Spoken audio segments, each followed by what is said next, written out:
Hola, ¿cómo están? Bienvenidos a Cita con la Historia, aquí en Radio Cultura. Aldo, ¿qué tal? Hacía un tiempo no estábamos, sí. Pero hemos vuelto. De vuelta. Cita con la Historia continúa, más que nunca. Hay tantas cosas para contar y de las que deberíamos hablar.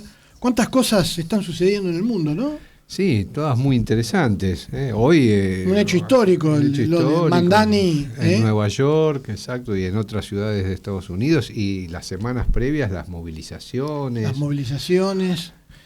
En Europa también, novedades. Sí, estamos en un cambio de época, ¿no? No sabemos bien si la época está terminando o está empezando. Eso después se sabe con el diario del lunes, 50 años más tarde, o estamos en una transición, que es lo más probable que estemos en una transición. Y mira,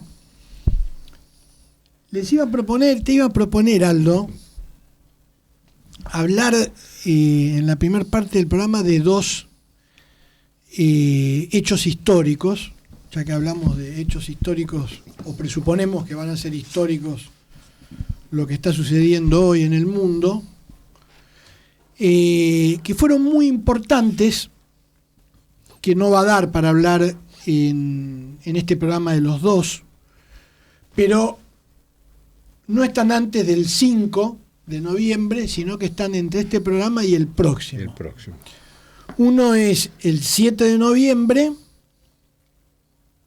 y el otro es 7 de noviembre, uno de los hechos es la Revolución Rusa, y el otro es el 18 Brumario, el golpe del 18 Brumario, que de alguna manera es el comienzo del fin de la Revolución Francesa y el comienzo de la era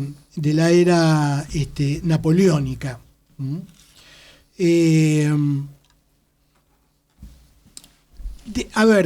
Ahí hay un problema con los calendarios. La revolución rusa siempre está asociada, indefectiblemente, y va a seguir así asociada al mes de octubre, porque Rusia tenía en ese momento el calendario juliano y no había adoptado el gregoriano, que es el que nosotros conocemos. Exacto. Con lo cual, para ellos, la revolución fue el 25 y 26 de octubre, la toma del Palacio de Invierno, pero para el gregoriano es el 7 de noviembre, o sea, dentro de 48 horas será un nuevo aniversario. Y el 18 Brumario, que era el calendario republicano, es el 9 de noviembre.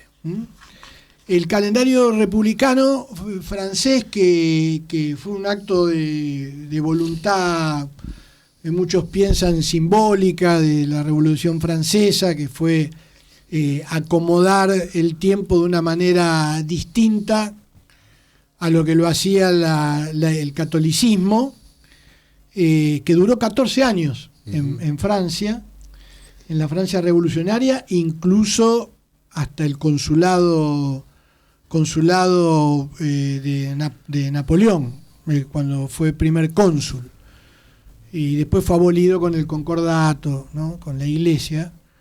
Y Brumario, ¿por qué? Porque los 12 meses tenían vínculos con, o estaban asociados a cuestiones de la naturaleza, que la van dando el ciclo de la primavera, el otoño, el verano, el invierno. Entonces, como esto fue en otoño, Brumario era de bruma, de brumoso. Después estaba el nivoso, por ejemplo, el invierno era el nivoso, el pluvioso, el ventoso, el frío, nieve. La primavera era el germinal, el floreal. Una cosa muy linda, pero los que saben consideran que era un calendario que iba a fracasar tarde o temprano, porque los ciclos de la siembra estaban disociados, el ciclo solar no tanto, pero sí los ciclos lunares. Y aparte no habían pensado en el hemisferio sur. Tampoco no habían pensado, claro. fue un acto de voluntad. Mira, armaron, por lo que leí, una comisión de expertos y de diputados, lo que serían ahora diputados especialistas en tal o cual tema, con una orientación científica. Tuvieron como un año, ¿no? Y discutiendo mucho el tema. Por ejemplo, les sobraba 6 días y los acomodaron en el mes de diciembre para que sean todos feriados y fiestas nacionales, el Día de la Amistad, el Día del Patriotismo, el Día de la Lealtad. Bueno, duró 14 años. Pero algunos hechos, por ejemplo, la caída de Robespierre, siempre va a estar asociada a Termidor. Termidor, los termidorianos, ¿no? Y esto, lo de Napoleón, Brumario, va a ser conocido como uno de los golpes de Estado más importantes, porque abrió la puerta a la consolidación del proyecto burgués, que después tuvo un retroceso de 15, 20, 30 años, pero tarde o temprano se abrió paso y eso fue modelo de muchos países, junto obviamente con el experimento republicano de Estados Unidos. Entonces, este 18 Brumario es muy importante. Primero porque es la finalización del ciclo de la Revolución Francesa y el ordenamiento y el empoderamiento de la burguesía ya en acción, rodeada por todas las monarquías que ya habían sido derrotadas en la batalla de Valmy y en otras batallas, pero que el círculo se cerraba sobre Francia, y además dentro de Francia había una suerte de empate político. Después los teóricos de la ciencia política van a explicar estos golpes de Estado como el cesarismo y el bonapartismo, ¿no? Que hay un empate de fuerzas políticas y sociales en pugna, y es el llamado a la espada, ¿no? Al militar exitoso, como fue César, cuando cruza el Rubicón, después de sus éxitos en las Galias, en Britania, y lo convulsionada que estaba Roma. Bueno, él se atreve a convertirse en un dictador hasta que lo asesina. Un dictador a la romana, ¿no? Y luego el imperio lo va realmente a comenzar su sobrino Octaviano, que se va a convertir en Augusto.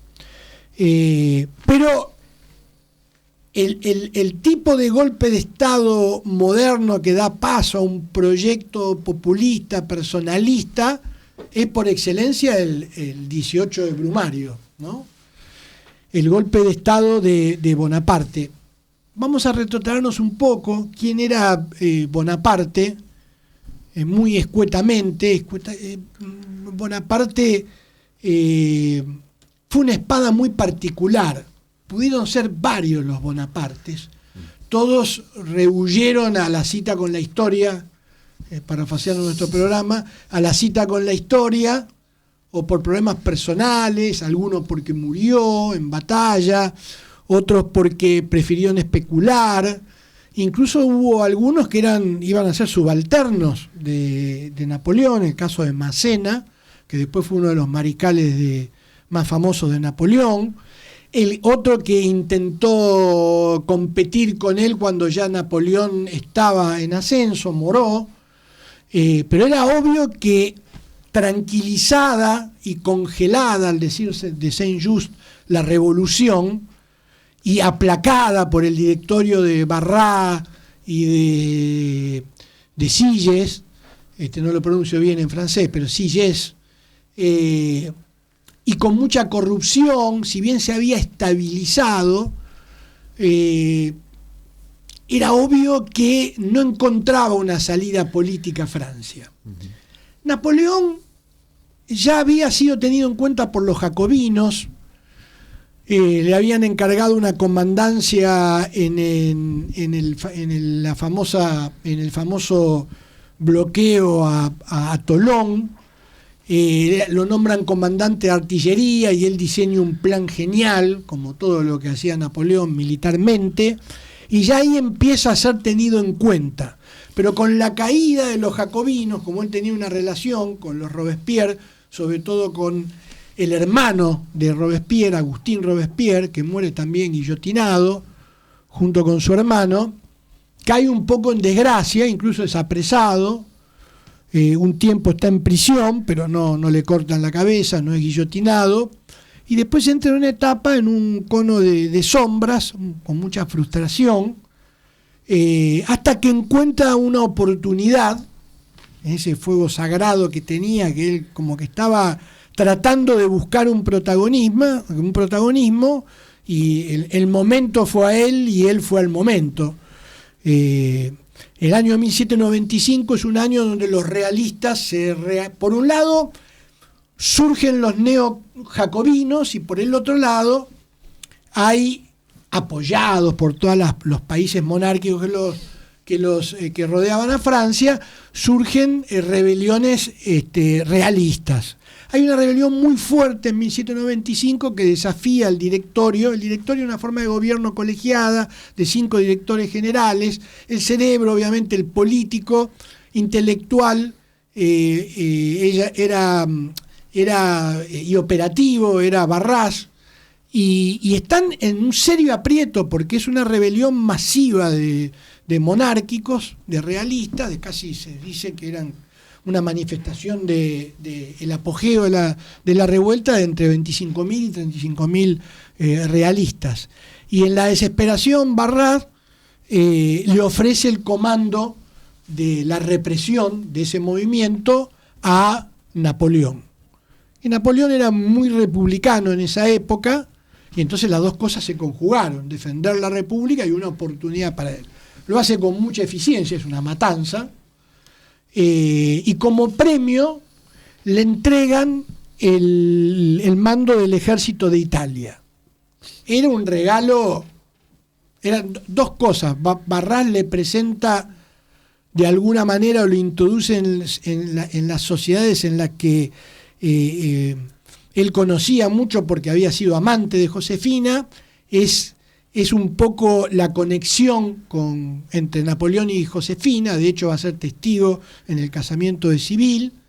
Él se enamora perdidamente de Josefina, se casan, y Barras, su regalo de bodas, de alguna manera fue: te voy a dar el mando del ejército de Italia, que tenía toda la de perder, un ejército hecho pelota, pasando hambre, con los soldados descalzos, y bueno, y ahí nace la leyenda de Napoleón, su capacidad de organización. Tenía 27 años cuando llegó al mando del ejército. Todos decían: ¿quién es este alfeñique? Porque era muy flacucho, desgarbado, no era un petizo, como muchos creen en la leyenda, para la talla de esa época, pero no era alto, no era imponente, pero todos llegaban a la misma conclusión. Algunos, Massena creo que dijo, no llamaba la atención, no era imponente, no parecía que te iba a avasallar, pero bastaba para que se ponga el sombrero. Y ahí todos es como que empezábamos a temblar, empezábamos a estar nerviosos, y nos conducía, ¿no? Eso lo dijo, después fue mariscal de Massena, mariscal de Napoleón, pero enseguida se vio en él la gran capacidad de organizar el ejército, y les dio un ideal. Les prometió desembarcar en el norte de Italia, desembarcar no marítimamente, sino caer con el ejército en el Piamonte, en el norte de Italia, en las llanuras de Italia, como decía él, y conquistar todas las ciudades para la República Francesa. Y bueno, y el ejército ese lo siguió de una manera increíble, ganó todas las batallas, como se decía siempre, por las piernas de sus soldados y la genialidad de sus movimientos, y eso lo hizo entrar ya, él empezó a tener una relación con el directorio, que el directorio lo usaba, pero él empezó a tener cada vez más autonomía. Él tenía una relación de respeto con el directorio, pero sobrepasaba al directorio, y en Francia empezó a crecer la leyenda del general Bonaparte, ¿no? Que ya había dejado de llamarse Bonaparte y lo había francesado a su apellido, era Bonaparte. Entonces él vuelve ya era muy popular, pero todavía muy joven, muchos lo tantean, pero él se comporta como un general republicano al servicio de la República. Los Barrá y los Talleyrand y muchos personajes de la política desconfían, lo ven una persona ambiciosa. Él piensa que las cosas no están maduras para intentar algo, y entonces decide alejarse del teatro político, que era París. Pensaba que también al directorio le faltaba algún punto de cocción para que se derrumbara finalmente, y elige a lo Napoleón, a lo grandioso, ir a conquistar Egipto. Esa campaña agiganta la leyenda de él, es una campaña que dura un año, pero él en un año hacía montones de cosas que un mortal, un militar común no podía hacer. Cuando uno lee la historia de la campaña de Egipto, hubiera sido toda la vida de un militar. Y él todo eso lo hizo en un año. Se escabulló 2 veces de la flota inglesa que lo seguía. Evidentemente tenía una suerte toda la suerte que no tuvo en Waterloo la tuvo los 14 años anteriores, ¿no? Militarmente.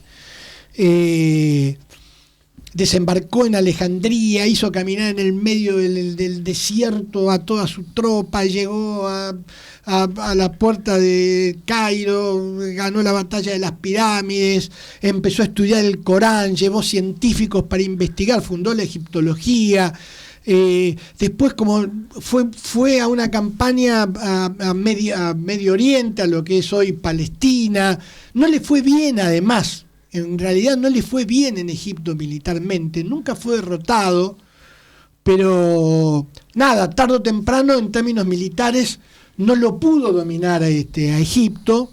La campaña palestina fue un fracaso, tuvo que matar prisioneros, hizo de todo en un año, fue una cosa increíble, y le hundieron la flota que estaba en la batalla de Abu Kidir. Nelson, un fantasma era para él, lo mismo que después fue Wellington en España y en Waterloo, lo dejan incomunicado en Egipto, y dijo, bueno, nos quedaremos en Egipto y haremos un gran ejército y cruzaremos el Medio Oriente, iremos a la India, toda una cosa que ya se veía la futura desmesura del que iba a ser emperador, ¿no? Que pensaba ya de esta manera.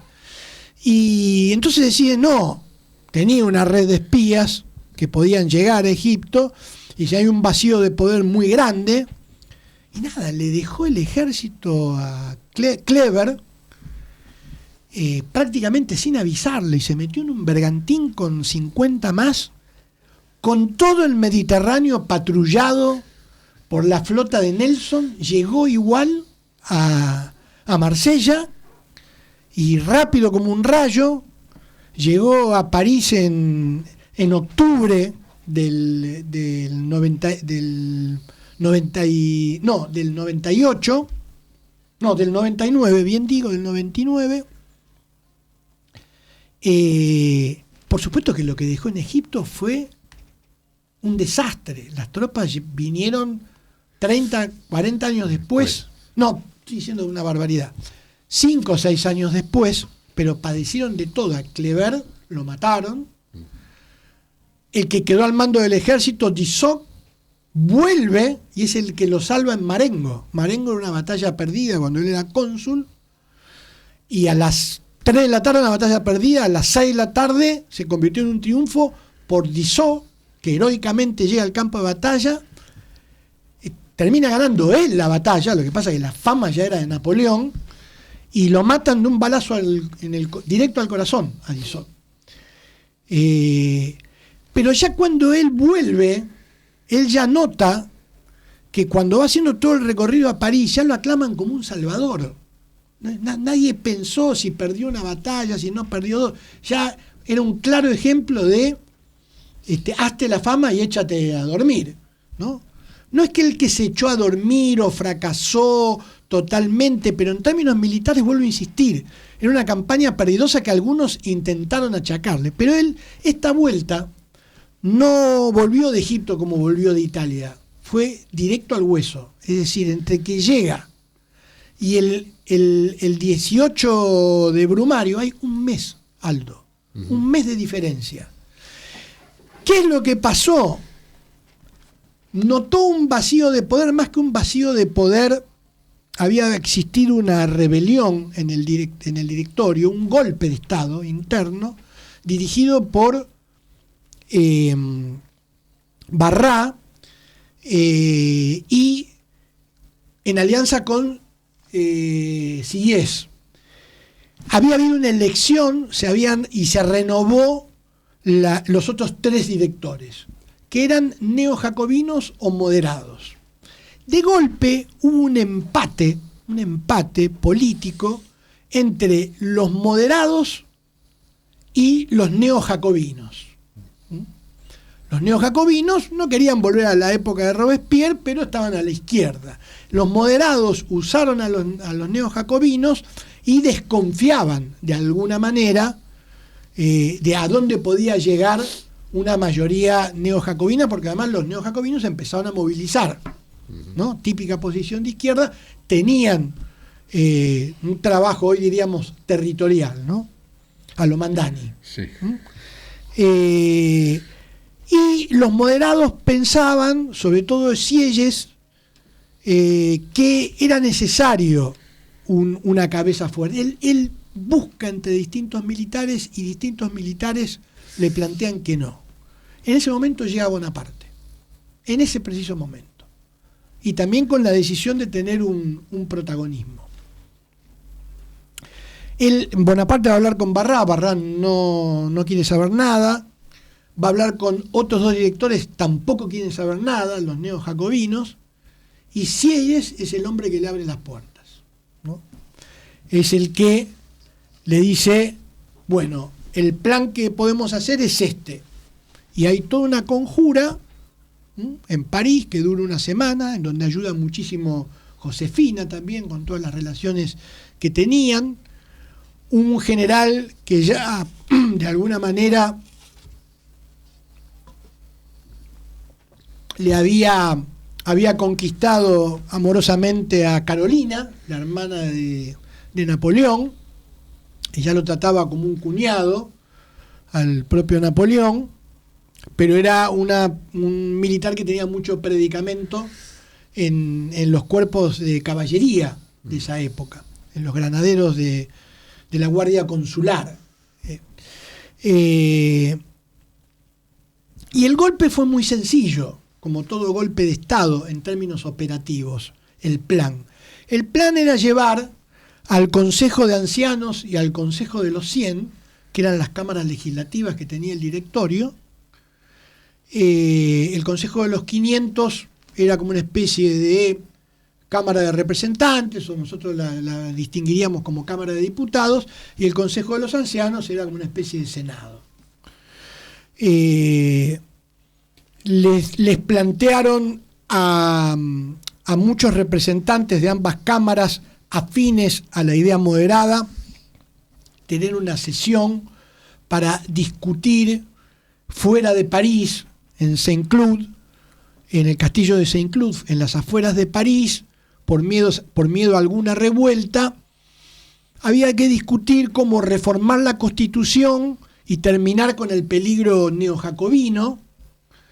Y la idea era hacerlos caer en la trampa, usar al directorio, presionar allí con los militares y nombrar una forma nueva de gobierno tripartita, que eran los cónsules, 3 cónsules. Los socios de Napoleón políticos serían Sieyès y siempre me olvido el nombre, Ducos. Sieyès y Ducos. Bueno, van todos al Palacio Este y empieza a salir todo mal. Todo mal sale. Primero, no necesitaban tener internet todos los diputados y los ancianos que no eran moderados y que no iban a ir a escondidas a sesionar, se enteraron, así que hubo quórum completo de las dos cámaras. Napoleón tenía una ventaja, que tenía el único hermano que le sirvió bien y después se distanció de él, su hermano Luciano Napoleón, que fue uno de los cerebros también de la conspiración, era el presidente de la Cámara de Diputados, el Consejo de los 500, con lo cual tenía, y era un buen político, podía controlar de alguna manera con muchos adeptos que tenía, pero tenía en revuelta a la Cámara esa, y la Cámara de los Ancianos también. Napoleón, en la desesperación, porque él todo lo quería hacer rápido, no tuvo mejor idea que ir a las dos cámaras a hablar en un lenguaje bélico. No se olviden que me acompaña el Dios de la victoria. El hermano le empezó a tironear. Algunos ayudantes decían: general, por favor, está delirando, no hable así. Esto es la cámara era la cámara es como ir a hablar en la Cámara de Diputados, sí. Planteando que la salida era un militar, ¿no? Una cosa así, 200 años de diferencia, pero más o menos lo mismo. Muchos diputados habían ido con puñales. Nada, se armó una turba, lo echaron, lo tuvieron que defender los granaderos. Uno hirió a un granadero en una puñalada que iba dirigida a Napoleón, otro lo agarró de la cabeza y lo rajuneó, salió.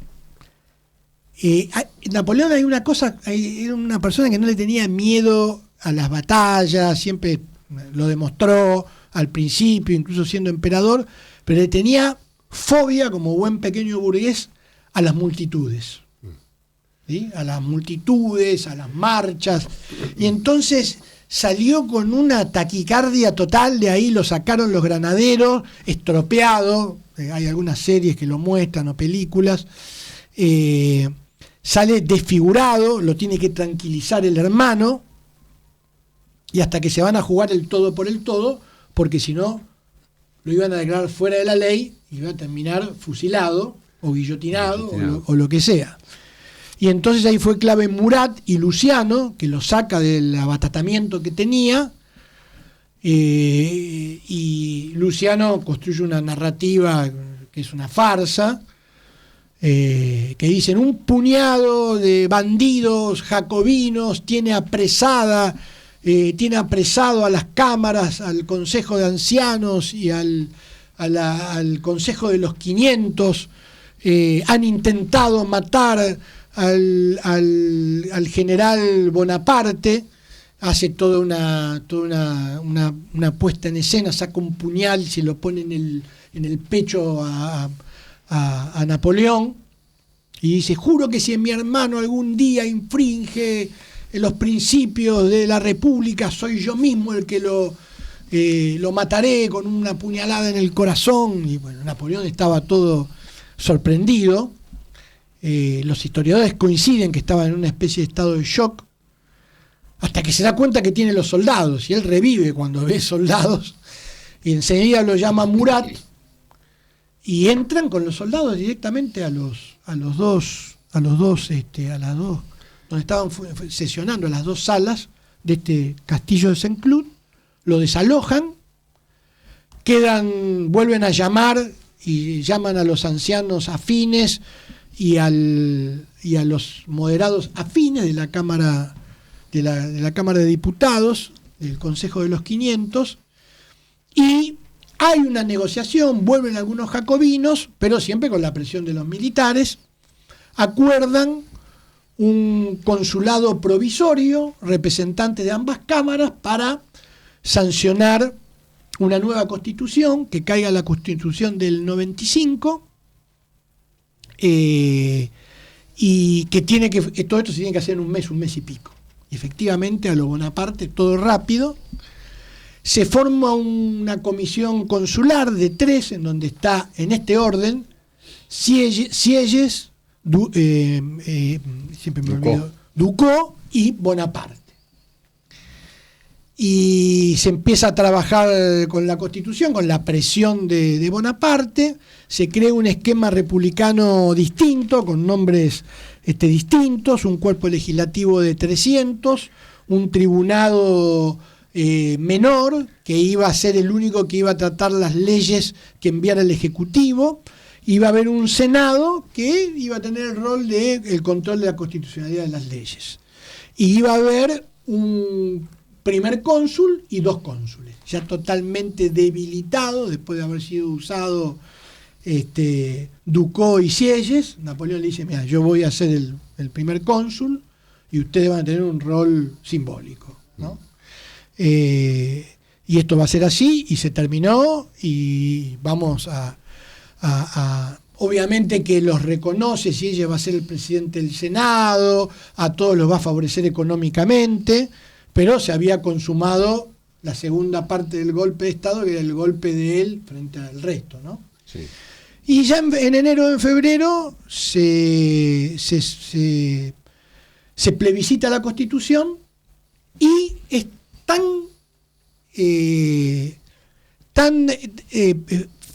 concluyente la finalización que los propios cónsules dicen, con esta Constitución y con la asunción de este nuevo sistema de gobierno de cónsules, damos por finalizada la revolución.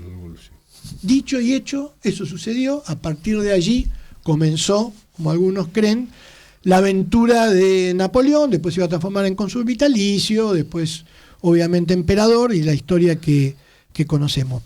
Pero fue un hecho clave porque fue la finalización efectiva de la Revolución Francesa y el inicio de un ciclo representado por este personaje histórico espectacular. Se puede estar más o menos de acuerdo, pero es un personaje clave de la historia universal, pero ya con la burguesía empoderada para gobernar y dispuesta a luchar contra quienes la rodeaban. Primero, como cónsul, ordenó a Francia, se sancionaron los códigos, vos muy bien lo sabés, el Código Civil, el Penal, el de Comercio, reordenó todo, dejó todo patas para arriba, pero bien ordenado, y logró un gran consenso y popularidad del pueblo. Un gobierno burgués militar. Así que, bueno, terminamos con esta primera parte, con el 18 Brumario. Te quedan a vos un rato, pero vamos a descansar un poquitito. Dale. Pero lo vamos a hacer con Edith Piaf. Dale. La transición, Edith Piaf, dejamos a Bonaparte. ¿Cuántas cosas tenés hoy? ¿Cómo vas a administrar? No sé, porque la verdad que hay una que es con la que vamos a arrancar, que es realmente apasionante. Y bueno, a mí siempre me gusta, viste que siempre hemos hablado de en la historia faltan algunas mujeres, ¿no? Sí. Hay que ir a buscarlas, hay que encontrarlas. Y esta es una muy particular que tenemos nosotros y que es un poco hija de la Revolución Francesa, ¿eh? Estoy hablando de Mariquita Sánchez, Mariquita Sánchez de Thompson, que nada, tenía un nombre un poco más largo, como el de Manuel Belgrano, era María de Todos los Santos Sánchez de Velasco y Trillo, ¿no es cierto? Mariquita. Acá en estas tierras. Después le agregó el de Thompson. El de Thompson, que fue su primer marido. Y bueno, todos conocemos, viste, por la escuela, Mariquita, la que cantó el himno por primera vez, ¿no? Uh-huh. Y pareciera que ahí y las tertulias de Mariquita, las fiestas donde se tejían y se destejían alianzas, donde estuvo San Martín, Alvear, Monteagudo, ¿no? En la época de la Revolución. Bueno, ella nació un 1 de noviembre de 1786 en una familia muy acaudalada de la ciudad de Buenos Aires. Va a heredar la fortuna de su padre, pero ya desde chica, obviamente accedió a la mejor educación para una mujer en ese momento. Las tertulias famosas estaban en su casa, de la que en ese momento era la calle Empedrados, porque era la única empedrada, que es la actual Florida, y que fue ahí donde supuestamente se cantó el himno nacional, aunque ella nunca en sus memorias y en sus escritos nunca hizo referencia a eso. Eso es como que es algo mítico, ¿no? Es medio mítico, pero que ese mito se plasmó en un cuadro que está ahí en el Museo Histórico, donde ahí en una reunión, 25 de mayo de 1813, se habría cantado y entre los personajes históricos del cuadro aparece ella, ¿no es cierto? Pero bueno, como te digo, nació en 1786 y ya desde muy joven va a empezar a tener un rol destacado o van a hacerse notar en la sociedad porteña. Vos sabés que durante la época de la colonia existía una legislación que establecía que los hijos de blancos, acuérdate que estaba todo establecido en castas, ¿no es cierto?, menores de 25 años solamente podían casarse con el consentimiento de sus padres. Un despotismo propio de la época. Eso daba lugar a una alternativa. Si no había consentimiento de los padres, los hijos menores de 25 años podían hacer lo que se llamaba juicio de disenso, es decir, solicitarle a la autoridad que le permitiera el matrimonio que le negaban los padres. Y bueno, Mariquita se había enamorado de Thompson, que era su primo, ¿no es cierto?, cuando tenía 15 años, o sea que le faltaba todavía 10 años más para poder hacerlo por su cuenta. Y no tuvo paciencia. No tuvo paciencia y sus padres se oponían, no querían darle el consentimiento porque tenían otros planes. Thompson era un militar de carrera, dedicado a las cuestiones navales, ¿no es cierto? Y ellos le habían elegido un comerciante rico, alguien que pudiera seguir con el negocio familiar porque ella no iba a poder hacerlo. Era un tal Diego del Arco, y la chica se negó completamente. Actuaron contra Thompson. El padre, que era rico e influyente, lo mandó que lo destinaran a Montevideo, después lo mandaron a Cádiz, ¿no es cierto? Lo mandaban lo más lejos posible, pero el amor no se rendía. Y entonces lo que hizo ella fue recurrir al virrey, en ese momento Sobremonte, conocido, con este juicio de disenso.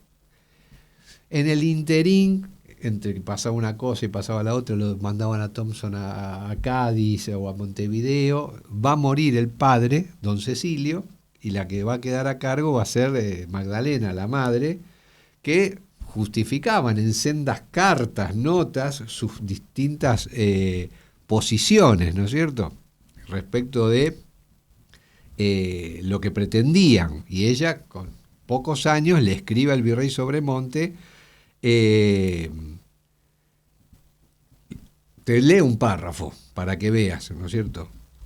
Así me es preciso defender mis derechos, o vuestra excelencia mándeme llamar a su presencia, pero sin ser acompañada de la de mi madre, para dar mi última resolución, o siendo esta la de casarme con mi primo, porque mi amor, mi salvación y mi reputación así lo deseen y exijan. Bueno, la madre contestó, hubo todo, era, imagínate, la aldea de Buenos Aires, una familia rica de la élite, era la comidilla. Pero bueno, finalmente en 1804 el virrey Sobremonte le da el permiso para que se case con Thompson, ¿no es cierto? Y tiempo después, años después, esta mujer, que ya vemos el temperamento que tenía, va a escribir sobre este hecho en particular de su vida, porque después tuvo muchísimos más.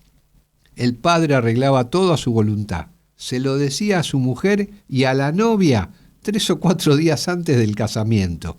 Esto era muy general. Hablar de corazón a esta gente era farsa del diablo.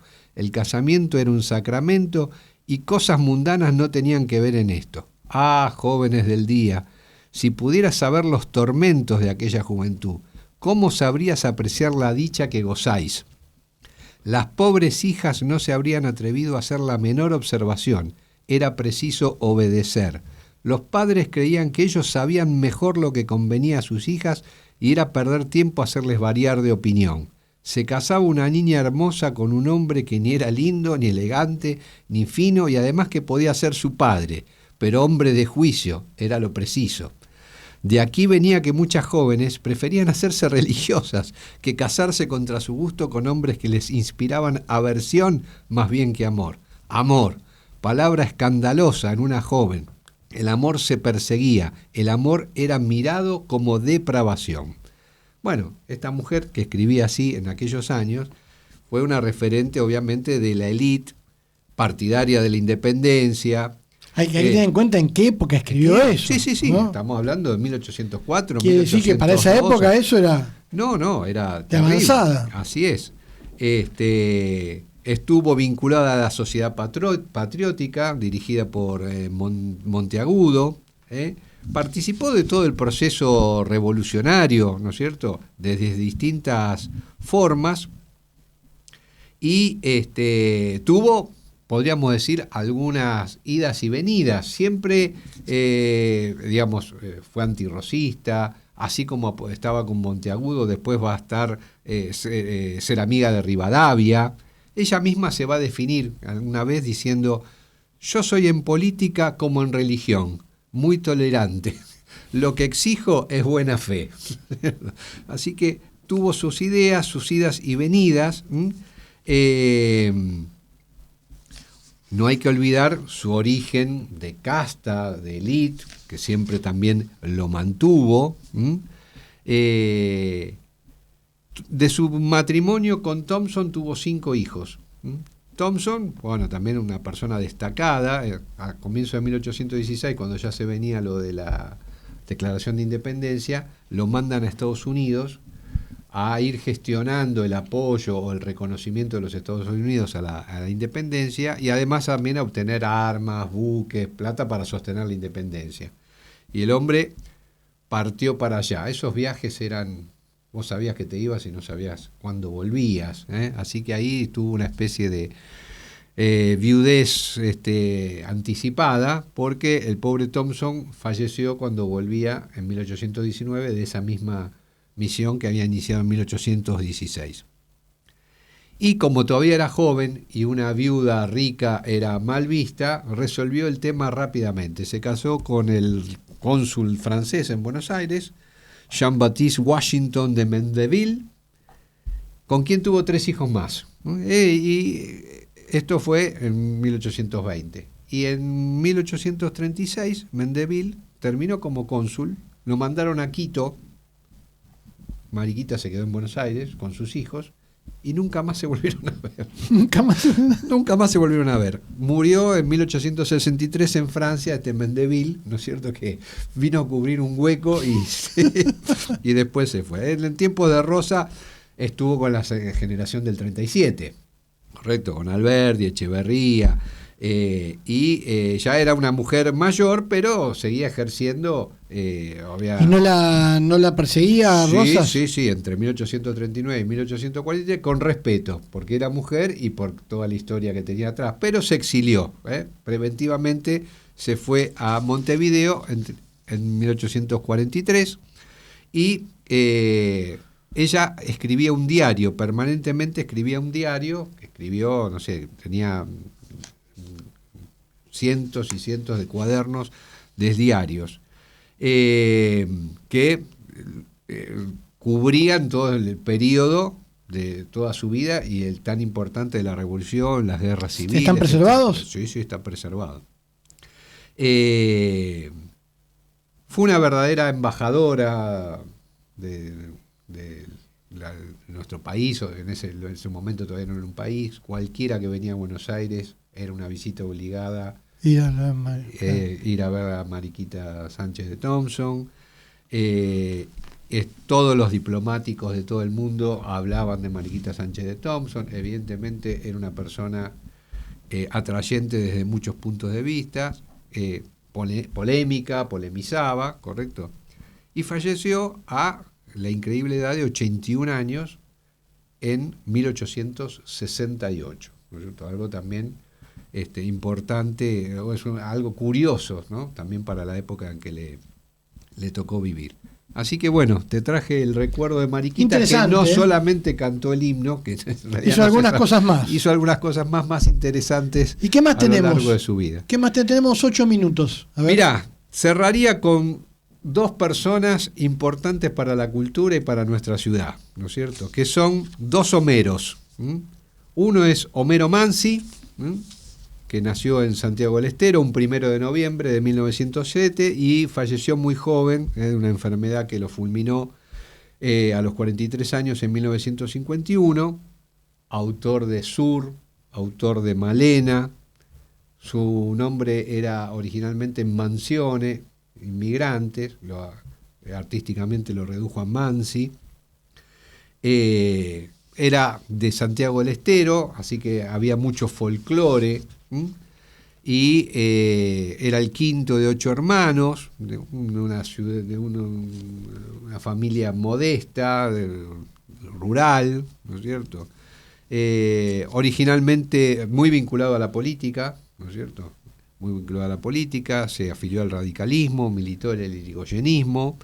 El golpe del 30 lo agarró siendo docente y lo metieron en la cárcel.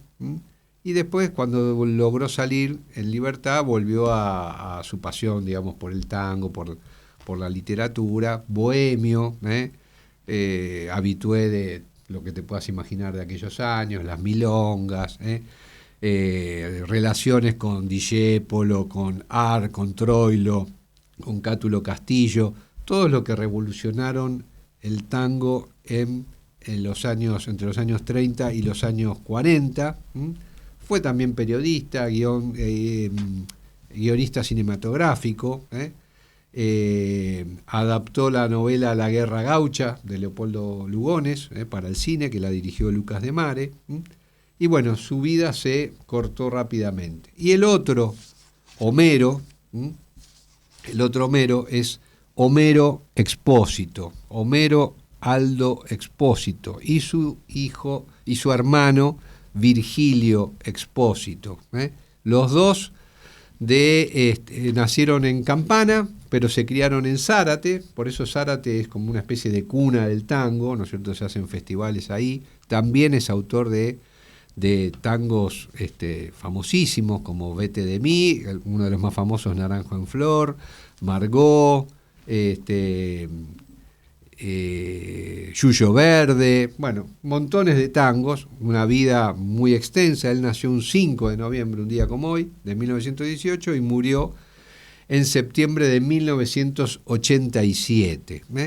Su apellido es una curiosidad porque su padre había sido criado en estos institutos de los niños huérfanos, expósitos, y que les daban su apellido, y ellos heredaron el apellido de sus padres. Integró al principio en su Zárate natal, integró una orquesta con su hermano, con Virgilio, donde, una curiosidad que nos conecta con el presente, el baterista de esa banda en Zárate que armó era Tito Alberti, un baterista de la época famoso, padre de Charlie Alberti. Charlie Alberti, que también tienen una tradición, ¿no es cierto?, en el tema de la batería. Era sola, ¿eh? Exacto. Tenía una gran preparación literaria. Hablaba 4 idiomas, era ávido lector, por supuesto, y era se dice, un trabajador de la escritura. Él decía que el escritor tenía que gastarse los dientes como un ratón. Entonces dice, yo todos los días me tengo que escribir un soneto. Entonces voy y todos los días escribo un soneto, que después no lo publico, no sé, pero está escrito, ¿cierto? Y esa era su forma creativa, obligarse a todos los días escribir algo. El más célebre de todos sus tangos, el que casi todos conocemos y cantamos, es Naranjo en Flor, ¿no es cierto?, que es como una puñalada al corazón. Lo escribió cuando tenía 17 años y su hermano 15, 17 y 15 años, y con esa edad escribieron: después, ¿qué me importa el después? Todo mi vida es el ayer que me detiene en el pasado, eterna y vieja juventud que me ha dejado acobardado como un pájaro sin luz. Lo escribieron unos adolescentes, ¿no es cierto?, y lo seguimos cantando en la actualidad. Así que bueno, nuestro homenaje para estos Homeros. A los dos Homeros. A los dos porteños. Y nos despedimos con Los Redondos, Hasta la semana que viene.